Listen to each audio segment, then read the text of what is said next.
د قسطنطنیه بادشاہ چې دا د هرقل بادشاہ قیصر روم زویو، کسرا نبل کې قیصر روم چې هرقل نامه و دا غزوی او قسطنطنیه نامه و. قسطنطنیه ورته ځکه وایي چې د اولنې بادشاہ د قیصر زوی چې هرقل او د هرقل زوی هغه چې کم دی نو قسطنطنین په دې بادشاہي کړی و. هغه یې راوغوښته دیرجان چې دا د هرقل بادشاہ چیف آرم سټاف د افغانستان په اصطلاح لوی درستیز و، هغه یې راوغوښته. یو دو درې نور لوی لوی بادشاہان یې راطلب کړو. د هغوی په مخ کې هرقل بادشاہ د اعلان وکړه چې د مسلمانانو مقابلې ته به زه په خپله وځم. هغوی ورته سوال وکړه چې دا ځل موږ ته لوی لښکر راکړه او موږ به د مدینې او د مکې نه هم صحابه ختمو، پاتې لا دا چې شام علاقه یې زموږ نه نیولې ده. د دې لوی لښکر تیاری بندوبست شو. روسیې قربانۍ دپاره په هغه وخت کې د اسلام دشمنۍ ته 2 لکه فوجیان ورکړه. رقین باچا قسطنطنین 2 لکه فوجیان ورکړه، دیرجان 2 لکه فوجیان ورکړه، هغه نورو بادشاهانو حتی کې 10 لکه فوجیان رومیان برابر شو. 80,000 کسان نام نهاد چې هغوی ایمانونه راوړي وو او بیا د صحابو نه تښتېدلي وو. لکه نن سبا مسعودیان چې اوس امریکې ته هرکلی ویلی چې موږ به د امریکې تر شا کلک ولاړ یو، د طالبانو مخالف کې به جهاد کوو. دا مرتد دی د دین نه، په دې جهاد بالکلیه روا دی. ته د کافر څه درېږې، خپل مسلمان ورور ولې. هغه هم دغسې خلک وو. جبیله ابن سهیم غسانی مشر و، د هغه په مشرۍ 80,000 کسان مرتد شوي وو، اول ته تښتېدلي وو هرقل باچا سره. نه 80,000 هغوی وو، 10 لکه دا نور فوجیانو. هرقل بادشاہ تربیه ورکړه. د خپلو فوجیانو ته وی چې تاسې به ټول په دمه پراته یئ. مسلمانان شام ته 2,000 راغلي او دا کسان عربیان چې موږ ته را تښتېدلي دی 80,000 دي. نو دی 80,000 هغوی 2,000 توره په توره ماتېږي، اوسپنه په اوسپنه ماتېږي، عرب په عرب ماتېږي. د دې عربانو دپاره به اولنۍ مقابلې ته د خپل عربانو ځي. دی به ورسره مقابله کوي. که دې 80,000 چېرته جنګ ونه کړی شو، بیا به تاسې 10 لکه کسان مقابلې ته وځئ. 10 لکه 80,000 فوج را روان شو. دغه وخت کې ابو عبید بن جراح رضی الله عنه دا 2,000 صحابه ټول راغونډ کړو. و امرهم شورا بینهم، قرآن وایي د صحابو کاروبار په خپل منځ کې مشوره وه. هغوی ته وایي چې نن خو خبر راغی، استاد راغی چې 10 لکه 80,000 فوج هرقل بادشاہ د انطاکیې نه راولېږه. اوس موږ 2,000 هغوی 10 لکه 80,000 څه مشوره ده ستاسې؟ یو کس پاڅېده ورته وایي زموږ مشوره دا ده چې دا شام به بیرته پرېږدو، واپس به مدینې منورې ته لاړ شو، نو هلته به مورچې جوړې کړو، هسې نه چې مدینه او مکه رانه ونه نیسي. ابو عبیده ورته خاموش کېنه، دومره بیکاره فیصله دې وکړه چې زما د مجاهدینو همت دې ټول ختم کړ. منګه دا 2-3 کاله دوره خلافت ابوبکر صدیق کې قرباني شهیدان ورکړي دي او شام مو په ډېره سختۍ نیولې دی. اوس به شام پرېږدو، واپس به مدینې ته تښتو؟ دا نشي کېدی. ابو سفیان پاڅېده، دا د معاویه صاحب پلارو، رستو د ایمان راوړی دی. دا هغه سړی دی چې د احد میدان کې د کافرانو سردار دی، خو بیا فتح مکه کې ایمان راوړو، بیا په اسلام کې ډېر مضبوط او کلک سړی و. پاڅېد ابو عبیده صاحب ته وایي زما رایه دا ده چې دا په کوم ځای کې تاسې دیره یئ، په همدغه شام علاقه کې مورچې جوړې کوئ. کافران چې دی نو اول به موږ ختمول غواړي، زموږ نه مخکې مدینې ته نشي تللی، ډارېږي چې د شاخوا نه راباندې حمله ونه کړي. هغوی به زموږ پوښتنه کوي چې دا مسلمانان په کوم ځای کې دیرهګاه لري، نو موږ پسې به راځي، همدې ځای کې دیره شئ، ځای په ځای مورچې جوړې کوي. ابو عبید رضی الله عنه وی چې ډېره ښکلې رایه دې راکړه. دا څومره ښاریو کې چې صحابه تقسیم کړي وو، هغه یې راوغوښتل. تنګ شوي خو نه یې صاحبانو، هغه یې راوغوښتل، ټول یې په دغه ځای راجمع کړه. حضرت خالد ابن ولید رضی الله تعالی عنہ په دغه وخت کې د مسلمانانو د لښکر جنگي قومندانو، او د ټولو امیر چې کومو هغه ابو عبیده بن جراح رضی الله عنه او د مسلمانانو عظیم امیر په دې وخت کې امیر المؤمنین عمر فاروق صاحب په مدینه منوره کې دا د رسول الله د وفات نه تقریبا 9 یا 10 کال وروسته خبر ده.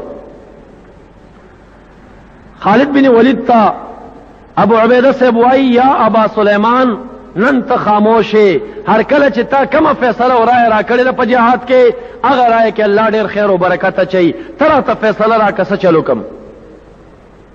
هغه ورته وایي ابو عبیده صاحب مسلمانانو رائے دا ده چې په دې دې رکیږو، زه د مسلمانانو د مشورې خلاف کار نشم کولی اگر که زما په زړه کې یوه بله رایه شته. ابو عبیده ورته وایي یا خالد ابن ولید تا چې کومه مشوره موږ ته راکړې هغې کې الله خیر او برکت اچولی، ستا مشوره باندې به عمل کوم خو راته مشوره راکړه. هغه ورته وایي زه مسلمانانو خلاف نشم کولی. وایي نه زه درته وایم مشوره راکړه. هغه ورته وایي زما مشوره دا ده زموږ د عربانو اصونه د هغې عادت دا دی چې په منډه کې ډېر تیز دي، کله چې زمونږ اسونه جولان او داسې دوره ونه خوري دی شکست کافر ته نشي ورکولی. دا تا چې په کوم ځای کې دیرګاه جوړه کړې دلته باغونه دي او په دې ځای کې زمونږ اسونه منډې نشي وهلی. ته که چېرته د جنګ اراده لرې نو خیر دی د دې ځای په مخامخ باندې د یرموک میدان دی، سوونه جریبه میدان دی، هغه میدان کې واړوه، که کافر پرېوځي په میدان به پراته یي موږ به په میدان پراته یو.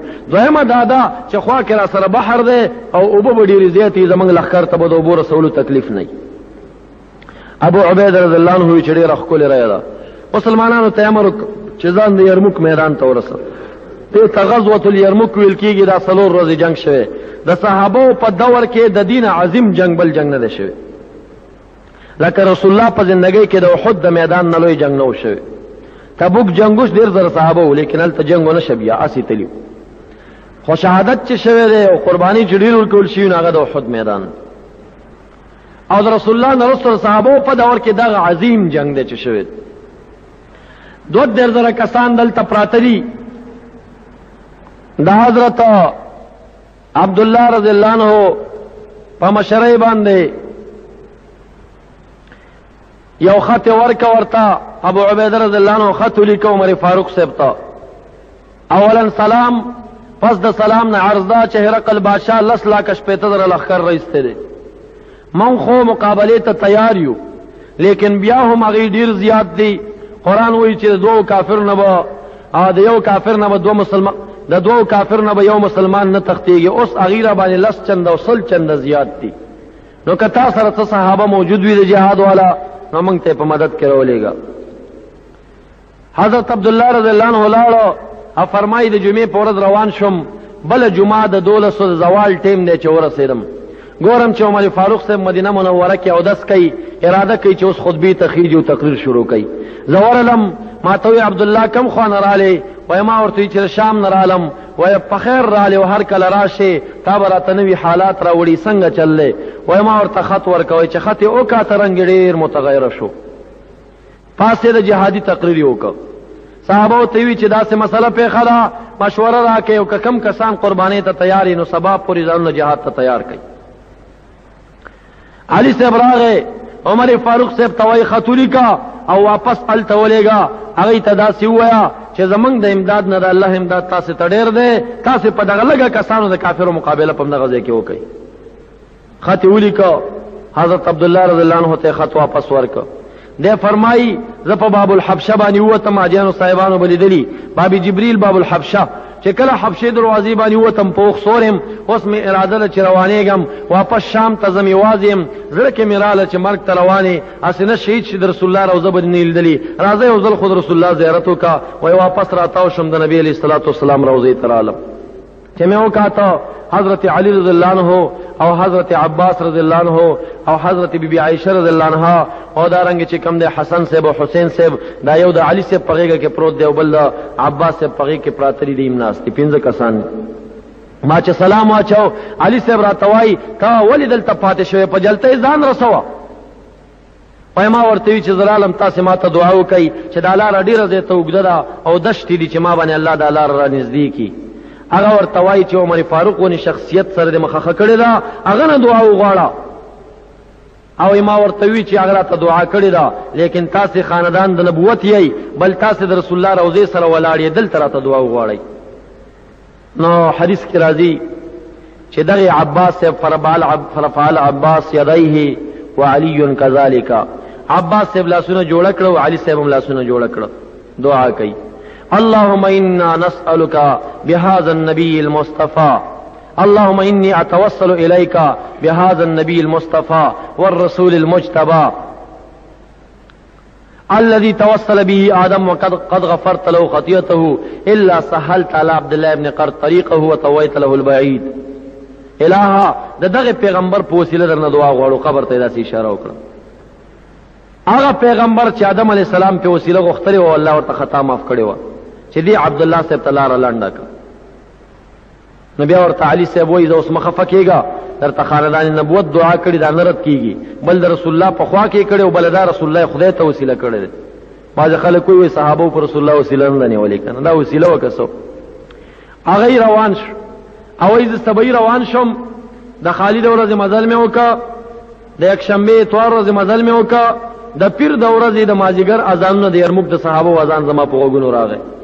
دا هغه خوانه ورځ مزل او د دې خوانه د دې دعا په برکت باندې الله صلو ورځې لار ورته لنډ کړه او درې ورځو کې دونی ورځو کې الته ورسید. او چې ورسېدم ختم ابو عبیده صاحب تور کا دا نو هغه ټیم دی چې کافرانو لس لاک شپېته زره لښکر په 3 میله کې اخوا دشته کې پروت در رسېدلی. خط چې ولیدا صحابه کرام راغونډ کړه، عمر فاروق خط ورته واورو چې ځانونه به ځای نه شهیدان کوي، او عمر صاحب امر کړی چې ټول جهاد ته تیار شي، سبا ته ځان تیار کړي جهاد ته. صحابه کرام ډېر په خوشحالۍ باندې تیاری شروع کړه. سبایی ټیم دی، اغلتا د کافرانو مشر دی وخت کې دیرجان نامه ده، لوی بادشاہ دی. هغه جبل بن سهیم غسانی چې دغه مرتدینو چې کوم مسلمانان مرتد شوي د 8,000 کسانو مشر، هغه ته وی چې لاړ شه او دا مسلمانان وږي تږي خلک دي، پیسې ورته ومنه که دا جنگ پریږدي واپس مدینې ته لاړ شي. نو راغی داسې لرې ودرېده، آواز یې وکړ البراز البراز، مخې ته څوک راوځئ. حضرت ابو عبیده ابن جراح رضی الله عنه توره په لاس په ډېره جلتۍ سره میدان ته وروته. د هغه دا ګمان راغی چې دا کافر پهلوانۍ اراده لري چې زه پهلواني ورسره وکړم. هغه کافر چغه ووهله چې زه ګوره جنگ ته نه یم راغلی، صلح ته راغلی یم، جنګ ونه کې. ابو عبیده صاحب توره په تیږې کې خدا تاریخ لیکي چې دومره د اسونه نږدې شو چې دواړو اسونو خپلو کې پوز بوی سره بوزې سره بوی کړي، خوا په خوا ودرېد. ورته څنګه راغلی؟ وایي دیرجان را لېږلم، هرقل بادشاه خبر را لېږلی چې ستاسې مسلمانانو مشرانو ته به موږ 100 دیناره ورکو، پټکي جامې به ورکو، توري به ورکو، هر یو ته به جوړې ورکو. دا جنگ مه کوئ، شام را ته پرېږدئ او جنگ هسې هم نشئ کولی، موږ ډېر یو، زه واپس لاړ شئ مدینې ته به موږ درپسې نه درځو. د مسلمانانو غیرت ته ګوره، هغه دا شان بې غیرته بادشاهیان نه وو. هغه ورته وایي موږ ته رسول الله 3 خبرې کړي دي چې یا کافر ته وایي چې ایمان راوړئ، ته ایمان راوړئ تاسې؟ وایي نه دا خو نشي کېدی، هغه هم نسواره و د امریکانیانو غوندې.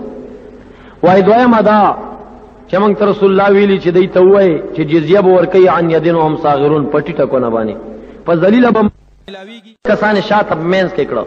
زنانه شاته یو غونډۍ وه، زنانه هم جهاد ته بولې وي، هغې شاته یو غونډۍ وه، هغې په دې غونډۍ باندې یو څو کسه محافظین ورته ودرول، هغې په دې غونډۍ کې محفوظ یې وساتلې.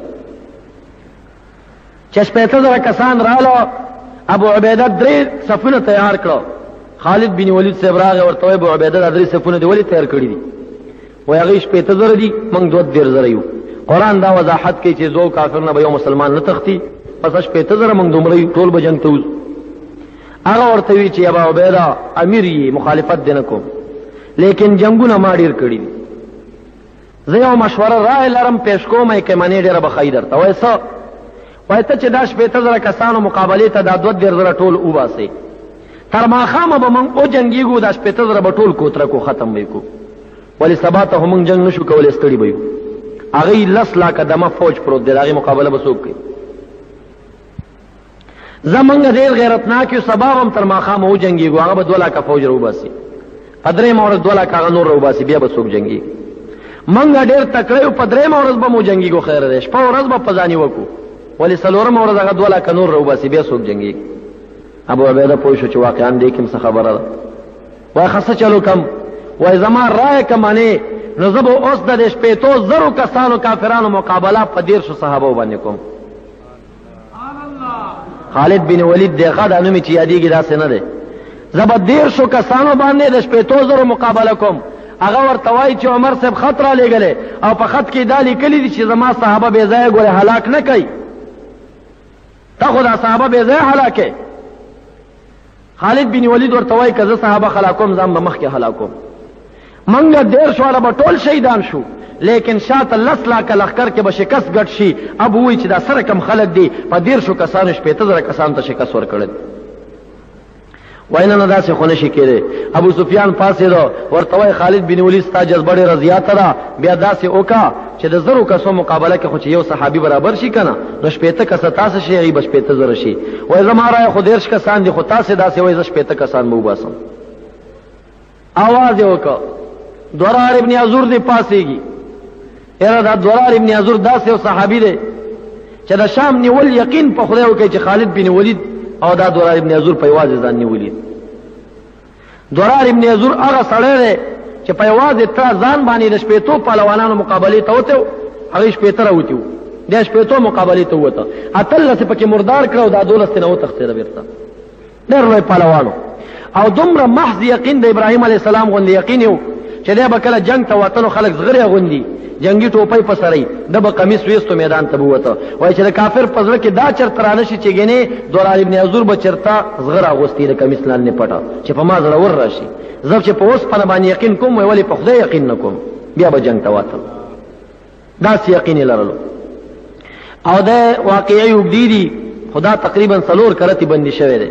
یو ځل داسې بندي و چې هرقل بادشاه ته لاس تړلی بوتلل شو او بیا ور باندې 180 کسانو په یو ځای د تورو ګزارونه وکړه او 180 تورې ولګېده، لیکن بیا هم زخمي پاتې و، بیا په جیل کې پروت و، زخمونه خدای جوړ کړه، انطاکیه خدای فتح کړه، بیا را خلاص شو. ډېر یو عجیب سړی درار ابن عزوري نامه ده. په دغه وخت کې د خور رمضان سره جنگ ته راوستې وه، د هغې نامه خولت ابن عزور وه. خولت ابن عزور نو خور هم دومره غیرتناکه وه چې دا یو ځل بندۍ شوه، چې کله بندۍ شه کافرانو نیولې وه، کافر که کافر مو غیرت ورکې ډېر و، هغې به په ښځو باندې ګزار نه کو. نو دلته په منځ کې د ښځو جهاد شروع کا او په کوتک باندې 9 کسان کافران مردار کړل خولت ابن عزور، 9 کسان. بیا ورپسې د ورور خالد بن ولید راورسېد، هغې خلاص یې کړې. نو درار ابن عزور پاسېد، د ابوبکر صدیق صاحب زوی عبدالرحمن ابن ابي بکر پاسېد، اکرمه ابن ابي جهل ابو جهل زوی و ایمان راوړو، ډېر کلک مجاهد په دې کې بیا شهید شوی دی، هغه هم پاسېد. خیر هغه تاریخ متعدد نومونه راخستې، 15 کسان تیار شو چې کله مقابلې ته ووته سبعي جنگ شروع شو. خو خالد بن ولید صحابو ته یې که موږ ټول شهیدان شو زموږ مدد ته به څوک نه راځئ، بس صرف سیل کوئ تاسو. 3 میله کې د کافرو فوج پروت دی 10 لاکه، 3 میله کې صحابه کرام 2,000 پراته دي. دا 15 کسان 1.5 میل ته ورله، هغې هم چې دی نو 15,000 کسان 1.5 میل ته راله، 1.5 میل منځ کې جنګ ونښته. تر مازدیګر ټیمه پورې دا 15 کسانو د 15,000 فوج مقابله وکړه، لیکن د مازدیګره پورې چې دی نو دا مسلمانان په دې کافرو کې وردن نه شو، خو یو مسلمان به ښکارېده. ولې چې اس ته به یې داسې لرې دوره ورکړه او بیا به په صفونو وردن نه شو، نو مسلمانانو به وي چې زه دا یو خو ژوندی دی، هغه دې ښکاره شو. خو چې د مازدیګر ټیم شو نو بالکل یې مسلمانان د کافرو په صف کې ورک شو. ابو عبیده صاحب لښکر ته امر وکړ چې بس تیار شئ، زما صحابه ټول شهیدان شوي یا بندیان شوي، ورځئ پې. ابو سفیان ورته وایي چې نه، خالد بن ولید امر کړی دی چې تر څو موږ خبر نه یې راغلی تاسې به هغې پورې موږ پسې نه راځئ. د ماښام ټیم و چې هغه 15,000 کسانو ته دې 15 صحابه کرامو شکست ورکړه، هغې وتښتېده او خالد بن ولید ستړی ستومانه د مسلمانانو لښکر ته راغی، پاس باندې سور چې راغی، صحابه را روان دي ستړي ستومانه، چې وشمارل نو 20 صحابه ورسره دي، 40 صحابه ورک دي. خالد بن ولید سر ټیټ که وایي ژړل، وایي زه به خدای ته څه جواب ورکوم، عمر فاروق ته به څه جواب ورکوم چې تا د 40 صحابه ولې شهیدان کړي دي. ابو عبیده صاحب ته وایي په دې شپه باندې راته 100 قربانۍ والا کسان راکا، یا به زه د خپل 40 کسان را خلاصوم او که شهیدان شهیدان به د میدان نه راوباسم، او یا به داسې کوم چې زه به د انتقام اخلم. ابو عبیده صاحب ورته وایي ته ډېر ستړی، زه به ستا په ځای لاړ شم. وایي نه، زه خپله ځم. واپس باز باندې سور شو او سل کسه د قرباني ور سره شو میدان جنگ ته یو نیم میل ته ورله چې ورله هغه ته ګوري چې کافرانو مړي او شمارل 15000 کسان مردار شوي په دې ورځ باندې کافرانو شپېتو کسانو باندې 15000 چرګوړي څوک نشي حلالولی ښه دا یو امداد د خدای دی چې 15000 کسان مردار کړي چې صحابه او شمارل لس کسه ګلان صحابه شهیدان پراته هغه ته راوچت کړو د مسلمانانو صف ته راولېږل دفن یې کړو لس هغه وشل دی و دېرش کسان ورک شو مرګرو ته وی چې رانا ولګوي د کافرو په لخر ورځي یا به منګه ګیریګو یا به خپل مرګري خلاصو دا بندین شوی چې کله پاغه طرف روان شو نا وراغه اس څغرونه رااله دا سونو شنای واوریدا چې ورنږدې شو چې وای کاتنه خوانه ګوري صاحب کرام را روان دي 15 کسان دي ورته وای کم خواتلی وای چې کله کافرو شکست خوړو نو من کافرو پسیو په دشتو کې نورم پکې وجلی نو 15 شغی و دیرش دیو 55 کسان ورک شو دا بندین شویو په دې 15 کسانو کې هغه دورار ابن ازورم بندي شوی چې ما درته چې لنډغر په میدان ته وته ام بندي شو ټول شپه خالد بن ولید د جړا د لاسه خوبونه کا چې زه به خدای ته عمر فاروق ته جواب ورکوم چې تا د لس کسان ولی شهیدان کړي او دا 15 کسان درنه ولی بندین شوی دا غو سګوره دومره ایمان مضبوط دی 15000 کافران مردار کړي او لس کسره د شهیدان شوی دي خو به هم غم ور سره دی نو سبای ټیم چې شو هرقل بادشاہ ته استاد لاړو چې زمنګ نه 15000 مردار کړي دي او داسې مسله پیښه شو هغه 15 کسان جنگ ته راځي دي سچلو کړي سره هرقل بادشاہ ډېر غوسه شو خبر راولې غوې دا پیسې لګي نور مرتضی ته کې استاد اولېږي دا مسلمانان غریب دي که پیسې قبول کړي نو جنگ بپری دي نو بیا خبر راولېږي وای کته چې چرته جوړه کوي نو موږ بهر یو تډیر ډېر پیسې ورکو او دا لوغه را سره وکړي ابو عبیده بن جراح ورته وی چې ما د تدریخ خبرې کړې دي یا راس ایمان وروړی یا به ټیکسونه راکوي او یا دا چې جهاد ته تیار شي بل خبر نشي کېدای هر غیرت مزخه شه کله خبر چې وکړه کفر ډاریږي که سسته سسته دی ویل کړه په کفر پتا راځي نو د دې وجنه دریم اور شوا دا یو د زونه شو من نشو دریم اور شوا دیرجان بادشاہ ته چاوی د کافرو مشر ته چې په دې مسلمانانو کې اوسړی د خالد نامه ده دا خالد چې بندي نه کې کنه بلې طریقه باندې ته په مسلمانانو کامیابې دی نشي دا بندي کا ناغه ورته وایي چې دا په څه طریقه بندي کا موږ ډېر زړور دی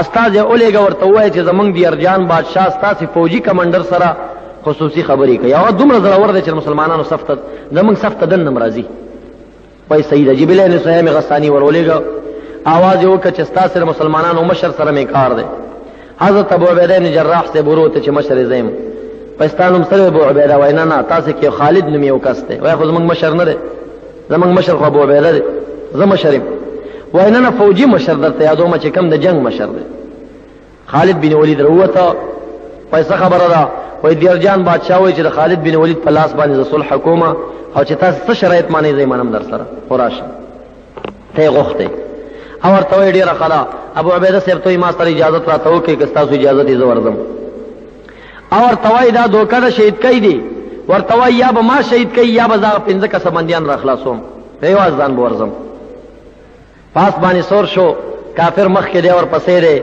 3 میله مزل وکړه کافرانو پاټک راغې لس لاکه فوج پروت لس لاکه 15000 پاټک کې د توای کوش شداسنا مخ کې دیرجان بادشاہ ناس ته دلته موږ پاس باندې سور سړی نه پریدو دی ورته وای زمل میم زمون عربو کې رواج دار چاته دعوت ورکول شي مل مسوب به عزت کینا رسول الله نه کوزي زبا اغیزی پوری په خپل اسبانه زم اغه جبلانه تاسو کوي مون خرومیان استاد په رواج نه پویګو ته خو عربي کنه دا رښتیا وي او رښتیا دا سره مل مسوب نه به عزت کوي بس پاس باندې تیر شو د پاټک دویم پاټک راغی وای مخ کې ډیر جان بادشاہ ناس دې مخ کې اجازه نشتا دا ورته بیا دا خبر کړه ډیر ظالمان وینه نشي کېږي اسنه به کوزيږي اسنه کوس کا سدل ته وتاړه سوره راويست او پزمکه باندې رامصا په ځای لګول روانو 15 لاکه فوج دی خو تسیل تولار دی 15 لاکه دی خو سیل تولار دی خالد په منځ کې تیری رضی الله عنه حیران دي چې دا سره کم سره دی چې موږ شام ته فوج لیګو د لاسه چې دومره کسان پکې وجل کی دینه مخ یو جنگ راغلی او په جنگ کې یو سل غزره کافرانو د وجلی خالد بن ولید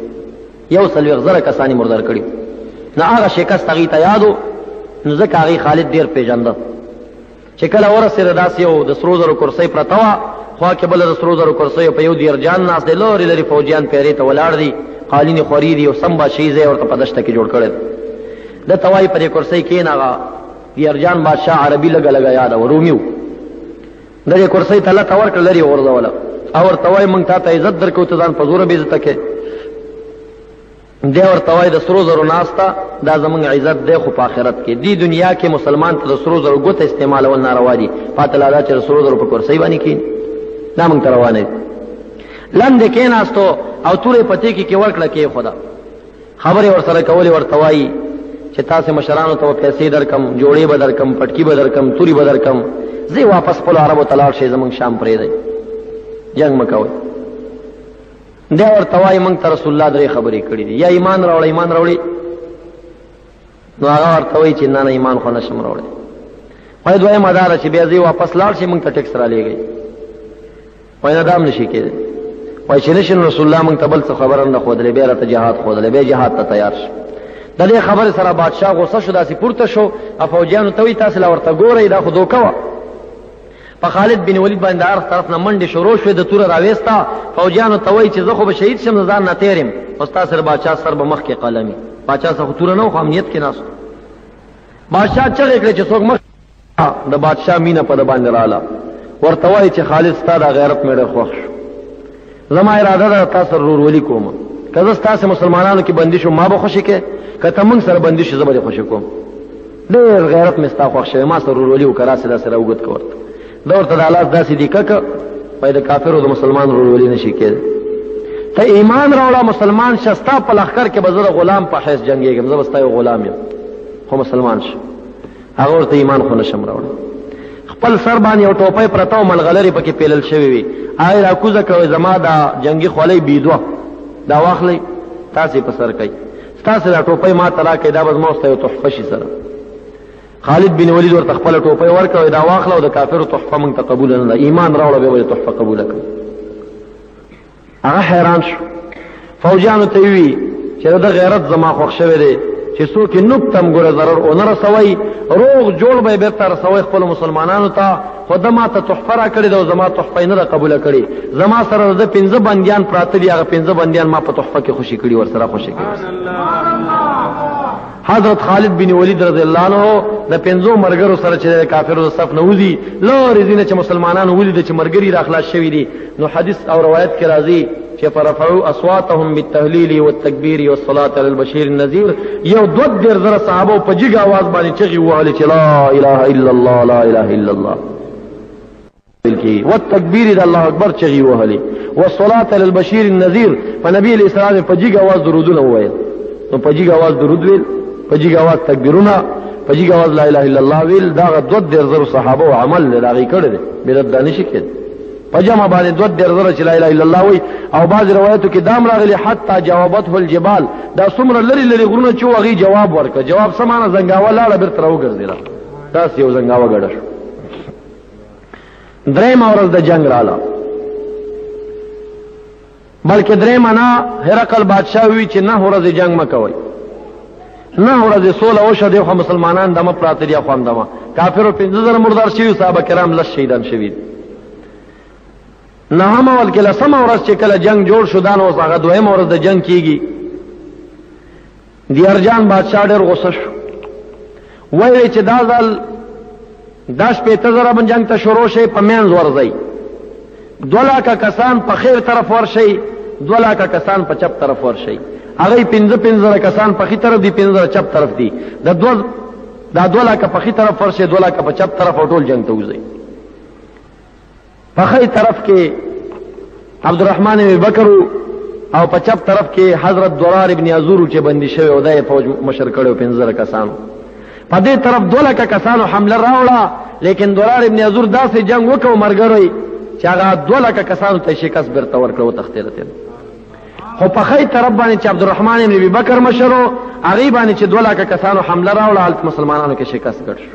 چې شکست ګډ شو، نو ښی طرف نه لښکر پکې رادن نه شو، حتی کې چې لښکر رادن نه شو، دې وخت کې ښځو هم جهاد کړی، دا شاته غونډۍ تم کافرانو مسلمانانو را نږدې شو.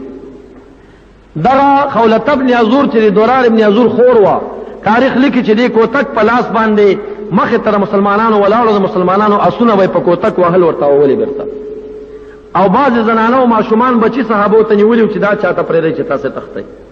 نو دې غیرت بیرته صحابه راتاو کړه او بیا شکست بیرته کافرو ته ورکړه. لیکن بیا 2 لکه کسان رال، 3 ورځې په دې طرف پخې طرف کې شکست ګډ شو، بیا دې زنانو دا بیرته چې جهاد وکړه او کافرانو شکست وخوړه، حتی کې هغې 2 لکه کسان بیرته شکست شو. شپه راله، 3مه ورځ جنگ تیار شو، دا 11مه ورځ ده. اوس دا 3مه ورځ جنگ باندې دیارجان غوسه شو، پاسې د چوکۍ نه اوس به زه خپله میدان ته وځم، تاسې سره کم خلک یې. یو مشهور بادشاه لوی پهلوانو هغه ته وی چې دا ځل میدان ته خپله وځه او د براز اعلان وکړه، کېدای شي خالد بن ولید مقابلې ته راوځي، نو هغه سره پهلواني وکړه چې دی پکې ختم کړي، نو بیا به څوک پاتې نه شي. هغه راغی میدان ته او دومره غټې تنې خاوند و، صحابه فرمایي چې دی مونږ کله ولید مونږ کې یو غر دی دومره غټو، 100 ګزه اسې لرلو. چې راغی اعلان یې وکړه البراز البراز، مخې ته راوځئ څوک. خالد بن ولید اعلان وکړه چې مقابلې ته څوک وځئ. نو پدې کې حضرت درار ابن عزور رضی الله عنه هغه صحابي لنډغر میدان ته راغی، وایي ما ته اجازه وکړئ مقابلې ته به زه وځم. مخه ورسره وشوه، هغه میدان ته ویسته. خو بیا عربو کې یو رواج و چې پهلوانان به ونښته تر څو چې یو بل وژلي نه و یا تښتېدلي نه و، بل څوک به مدد ته نه راتله ورته. دا یو رواج ګډو. دا یې دواړه په پهلوانۍ باندې شو. درار ابن عزور وایي چې ما په حمله ورله، دومره عظیم کافرو او داسې زغرې اغوستې وې چې ما به پې ګزار کو، نو د تورې دا خوله چې کوم دی پڅه شوه، په زغره ولګېده، لیکن په داسې تاثیر ونه شو. پوه شوم چې د سره اوس چل کول غواړي، اسې راتاو کو، شکست یې وخوړه. چې کله اس منډه کړه، د کافر دا خیر راغی چې دا سړی اوس ماتې خوري او تښتي، هغه د شا د خوا نه ورپسې شو. اس خو ډېره تېزه منډه وایي، نو چې کله د اس منډه تېزه شوه حتی کې کافر را نږدې شو چې د کافر د اس خوله ده ته را رسېږي او په ده د تورې ګزار کوي، ده دا اس داسې نیزه دا قیزه را ټینګه کړه، دا نیزه یې شا طرف ته ویسته. چې شا ته یې ویسته هلته خو اس په ډېر تېزۍ کې را روان و، ده خو ځان داسې را بریکې ونیو. نو هغه چې داسې راغی، ده دا نیت و چې سینې ته به زما دا نیزه ور برابره شي، نو بوټه به ترې ووځي، چل یې ورسه کو. هغه کافر ډېر لوی جنګي سړی و، ځان یې ترېنه تاو کړ، اس سینه ولګېده او اس یې ځای په ځای مردار شو. کافر خو کافر بچ شو. نو ده ته وایي چې ته عربو دوکه، ته خو عربي ته څنګه دوکه کې؟ نو دی ورته وایي ته جنګ ته راغلی، ته خبر نه الحرب خدا، جنګ ټوله دوکه ده، جنګ کې او دوکه نه منې. نو کافر ورته وایي چې ستا دوکې څه فایده تاته وکړه، زه خو بچ یم، وایي زما دوکې دا فایده وکړه، راتاو شو ورپسې. نو هغه سره اس نه و، د سره اس و، نو بیا کافر مردار کړه. چې کافر مردار کا، نو بیا ورکوش شو او سر ته پرې کا حلال کا، هغه سر ته نه راوړه مسلمانانو ته، کومې جامې چې اغوستې وې زغرې وې هغه ته نه ویستې، هغه یې راواخېستې. او دا رسول الله امر کړو چې من قتل قتیلا فله سلبه، چا چې یو سړی مردار کړ دا هغه خپل غنیمت چې کوم دی هغه دغه غازي کېږي، بل چاته پکې حصه نه وي. هغه خپل لکه مثلا ته یو چا باندې امریکایي باندې ورلې و، هغه سره په لاس کې وسله وه چې دا تا ونیوه که نه دا ستا کېږي، دا بیت المال ته به نه رسې. یو داسې عامه خاریه ونیول شوه، هغې کې بیا ډېر شیونه پاتې شو. نو هغه ډېر شیونه بیا بیت المال کې تقسیمېږي، او څه په مجاهدینو تقسیمېږي، څه بیت المال ته ځي او څه هغه بېلې سره. یو دا چې تا خپله یو کافر مردار که او که مسله او کومه جوړه او څه دې پاتې شو پیسې، دا ټول ستا کېږي، چې هېڅ چاته یې ورنه کړي، دا به ستا بیا. نو د دې وجې نه هغه هم شکست وخوړه. زرین دا دیارجان بادشاه نورم غوسه شو چې زما هغه لوی فوجي مردار که. اعلان یې وکړه چې سبا ته به تاسې 2 لکه فوجیان په غونډیو باندې یئ، او چې مسلمانانو صفونه ودرول، نو 2 لکه کسان په یو ځای باندې غشي خوشي کوئ، چې دا 2 لکه غشي لاړ شي نو کافرو کې به شکست ګډ شي، نو 2 لکه کسان به نور حمله ورلي ورباندې. 3 صفونه مسلمانان ولاړو، 1 لک په یو غونډۍ باندې کافرو، 1 لک په بله غونډۍ، په یو ضربه باندې 70 ورختو سره غشي را خوشي کړه. حتی کې په دغه ورځ باندې په یو ټیم کې او په یوه ضربه سره د 200 صحابه کرامو سترګې ووتې دغه باندې غشو باندې 200. او د دې وجه نه دې ته یوم التعویر ویل کېږي. تعویر د عور نه دی، عور کوک سترګې ته وایي. په دغه ورځ باندې د صحابه کرامو سترګې وتلې وې، یوم التعویر د جنګ ورته ویل کېږي. سخت شکست صحابه کرامو کې، صفونه یې مات نه کړه، لیکن دومره زخمیانو شهیدانو سره بیا هم صفونه مضبوط وساتل. ماخام ټیمو الله مسلمانانو ته لاره برابروله، د هغې د خلکو نه یو سړی نسوارا او یو عالم راغی. ابو عبیده صاحب ته وایي که تاسې ما منئ او زما تصدیق کوئ او ما ته امان را کوئ، زه نن مسلمانانو کې یو غټ شکست، کافرو کې یو غټ شکست درته ګډوم. ورته وایي ته څنګه د زړه کې دا جذبه راپورته شوې؟ وایي زه په خاریه کې اوسېدم، د دوی لښکر چې راغی چوري ګډ کړه، زما د زنانو بېعزتي کړې ده. زه د دې بادشاه ته ورځم چې زما بېعزتي کړې ده، زما یې هېڅ غم ونه خوړه. اوس مې زړه کې دا اراده ده دا خلک په ما ډېر اعتماد کوي، زه دوی لوی ملا یم چې زه څه ورته وایم زما مني. نو لهذا زه استاد سره پټ ملګری یم، زه به دوی ته یو غټ شکست ورکوم. وایي څنګه؟ وایي زه هلته ځم هغوی ته وایم چې بېګا تر شپې مسلمانان حمله کوي، تاسې به د شپې ناوخته ټیم کې دا کافرو د 3 میلۍ په اندازه کې نږدې د 1000 اسونو یوه ضربه داسې تېره کوي چې اسونو شڼه هغوی واوري او ګردونه وګوري، خو نور بېرته ترې راتښتئ، راځئ تېنه چې ګیر مو نه کړي. وایي ښه. هغوی ته لاړه ورته وي چې